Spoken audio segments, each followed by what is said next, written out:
Media పెట్టుకునేంత నీచ స్థితికి అవసరం లేదు. అమ్మ ఇద్దరు ముఖ్యమంత్రుల మీద గెలిపించారు. కామారెడ్డి ప్రజలు విజ్ఞులు అన్నారు. ఇద్దరు ఇట్లలో ఒక్కరు ముఖ్యమంత్రి అవుతారని మీకు తెలుసు, నాకు తెలుసు. అయినా నన్ను ఓటేసి గెలిపించారు. నేను గెలిచిన నుంచి గెలవక ముందు అధికారంలో ఒక్కొన్నే వచ్చిన, ఇయ్యాల కూడా నేను ఒక్కొన్నే వచ్చిన. 20 మందిని వేసుకొని 20 పనులు వేసుకొని వస్తేనే లీడర్ అని మీరు అనుకుంటే ఆ లీడర్షిప్ నాకు అవసరం లేదు. పొద్దున్న లేవగానే దరిద్ర ముఖాలు కనిపించేటట్టు ఫ్లెక్సీలు రోడ్ల పొంట అంతా వేసుకుంటేనే లీడర్ అంటే ఆ లీడర్ నాకు అవసరం లేదు. భార్య ముఖం భర్త, భర్త ముఖం భార్య చూస్తే శుభం. పిల్లలు తల్లిదండ్రుల ముఖం చూస్తే శుభం. కుటుంబం అంతా దేవుని దగ్గరికి ఉంటే శుభం. కానీ దొంగన కొడుకుల ముఖం లీడర్లకు చూస్తే ఏమొస్తుంది నాకు అర్థం కాదు. పొద్దున్న ఒకటి ఈ మూలకు మొక్కుకుంటుంటాడు, ఒకడు చెయ్యి ఊపుతాడు, ఒకడు నడుచుకుంటుంటాడు. సంక్రాంతి పండుగ శుభాకాంక్ష అది ఎత్తని మనం చేకూలు చేస్తాం, లేకుంటే చేయం. అడు వినాయక చవితి శుభాకాంక్షలు భాష మాడాన్ని పెట్టినట్టు ఏముంది. దీపావళికి పేర్లు పంపితే కూర్చు, సంక్రాంతికి ముగ్గులు వేపిస్తే కూర్చు. అదే పని తప్ప వేరే ఆలోచన లేదు. అమ్మా మున్సిపల్ అంటే కోట్లు. మీకు అర్థమవుతుందా? అభివృద్ధి ఏందనేది కూడా తెలియని పరిస్థితి. 90% జనానికి 90 కూడా చదువుకున్న కూడా మున్సిపల్ ఇంత ఉంటుందని తెలియాలని చెప్పిన అమ్మ ఎవరికి ఓటేస్తారనేది మీ నిర్ణయం. నరేందర్ కేసుకోవడం, ఇంకోటి కేసుకోవడం. కానీ నిజాయితీకి ఓటేయండి.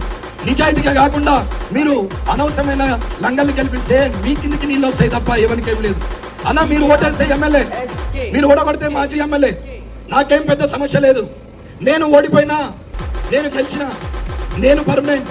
రమణారెడ్డి పర్మనెంట్, నా క్యారెక్టర్ పర్మనెంట్, నా నిజాయితీ పర్మనెంట్. మీరు ఓటేస్తే ఎమ్మెల్యే, లేకపోతే మాజీ ఎమ్మెల్యే, కానీ నా క్యారెక్టర్ అయితే పోదు. అన్న ప్రాణం ఉన్నన్ని రోజులు నిజాయితీ ఉంటాం. తినేది లేదు, తిననిచ్చేది లేదు. ఇది కామారెడ్డి మార్పు కోసం మిమ్మల్ని కోరుకునేది. మీకు తెలవాలని చెప్తున్న లెక్కలు. ఇది అమాయకులు ఉన్నారని నేను అనుకోవట్లేదు, అర్థమైతలేదనేది నేను అనుకోవట్లేదు. కానీ అర్థం కాకుండా నాకెందుకులే అనుకునే ఒక మనస్తత్వం అందరికి అలవాటైంది. అమ్మా మనకే అవసరం, మందికి అవసరం లేదు. మనకే అవసరం అని చెప్తున్నాం. ఆ రోజైనా ఈ రోజైనా అది చేస్తున్నాం. 20 పనులు వేసుకొని వస్తే ఒక 2 పనులు ముందు వస్తాయి, 2 వీడియోలు ముందు వస్తాయి. ఆడికెళ్ళి పనులు వస్తుంటే జూమ్ చేసి తీస్తారు. అవన్నీ వచ్చి రావుతాయి. బండకెళ్ళి దిగుతాడు సారు.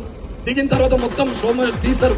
మీతో మాట్లాడి మళ్ళీ ఎక్కుతాడు, పోతా ఉంటాయి. ఇది మళ్ళీ సోషల్ మీడియాలో బాలకృష్ణ సినిమాలో బాలకృష్ణ అన్న కొంచెం స్పీడ్ తింటారు, కానీ అంతకన్నా ఎక్కువ స్లో మోషన్ లో దిగుతారు. దానికో పాట తడు అన్న వచ్చిండు అన్న దేనికి వచ్చింది, ఏం బీగరికి వచ్చిండు అనేది తెలియాలి కదా. ఇది కూడా అర్థం కాకుండా మరి లీడర్ కాడా, మరి అన్నారెడ్డి 2 పనులు 40 పనులు వేసుకొని రారాదా? వస్తా 20 పనులు వేసుకొని వస్తాను రేపటి నుంచి. కానీ 20 పనులలో 20,000 డీజిల్ కావాలా? 20 పనులలో 5 చొప్పున 10 మంది ఉంటారు, 20,000 టిఫిన్ కావాలా? మధ్యాహ్నం అన్నం మంచి నాన్ వెజ్ ఏదన్నా సప్పగా ఇదనే తింటాడు, మళ్ళీ సప్పగా అవుతుంది. వానికి మళ్ళా 20 రూపాయలు పెట్టి మళ్ళీ నాన్ వెజ్ తింటాలా? రాత్రి అన్న పోరెడికపోయిందే అని మళ్ళా అనగానే ఆయనకు ఒక పొడుగుది ఒకటి పొట్టిది పెట్టాలి 5 అంటే 1.5 బాటిల్. దాని బట్టి స్నాక్స్ పెట్టాలి, చికెన్ 65. అది తిన్న తర్వాత ఎవరికైనా 50,000. అన్న వచ్చేటప్పుడు 10 ఫ్లెక్సీలు, 10,000, 1,00,000. ఓన్ దగ్గర సంపాదించాలా? ఎవరి మీద సంపాదించాలా? మీ కావా పైసలు? మీ పైసలు కావా? మీ షాదీ ముబారక్, మీ కళ్యాణ లక్ష్మి, మీ